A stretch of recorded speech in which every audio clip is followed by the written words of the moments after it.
Hey guys, here we go. The big trip for this year, for 2020.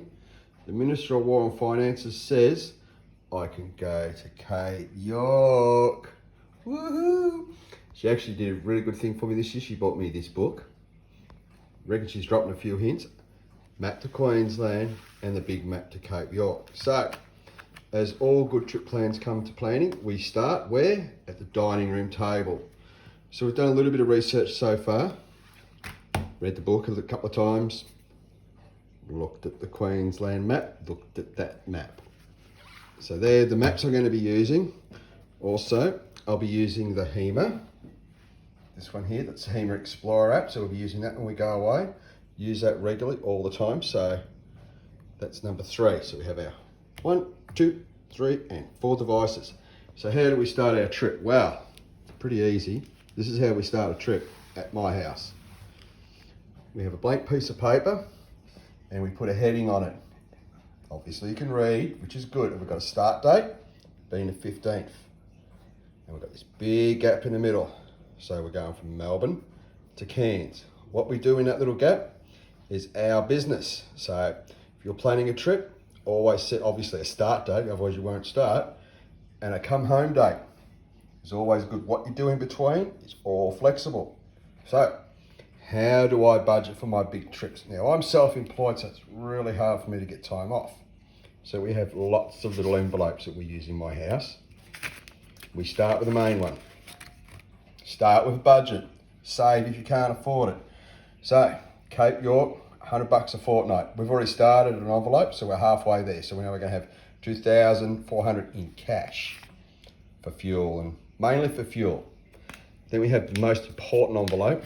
It's not the beer envelope, it's emergency cash. You don't know, maybe they won't have enough POS machine up there or something like that, so you've got at least $500 in your car cash. If you don't use it, bonus, you save it for the next trip. Then we have the other envelope. I usually go on my own, the wife lets me go away, and we have housekeeping money. Now, because we're going away for such a period of time, we have at least a month's worth of money in there for all of our bills and groceries and things like that. So we know we've got our bases covered. So that's when the trip starts, 15/8. I'm going to make little videos as we go and start planning a bit more, but this is just a start. The gap, we don't know what's going to happen in there. You'll be informed as it goes on. This is a club trip. I'm a member of a 4-wheel drive club in Melbourne. I'm not going to tell you because that would ruin the surprise.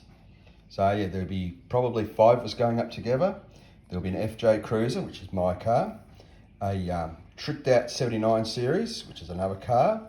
We've got a 200 series Land Cruiser going up. We have also another 200 series Land Cruiser going up, and probably a Pajero going up with us. So it'll be pretty exciting to see all those cars go. With my people that are coming with me, we've done a fair bit of traveling. 2 of the people, we've crossed the Simpson Desert together twice now. So it's not something we haven't done before. But I just thought I'd give you a little helpful hint on how I plan my trips out.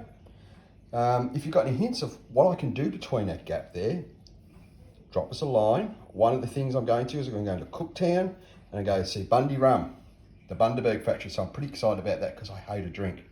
All right, hopefully this is a help for you all. We'll just see how we go with this. I'll upload it. Hopefully the videos will get better. The Minister of War and Finances is looking at me, so I better cut this off because she says I'm yakking too long. All right, bye.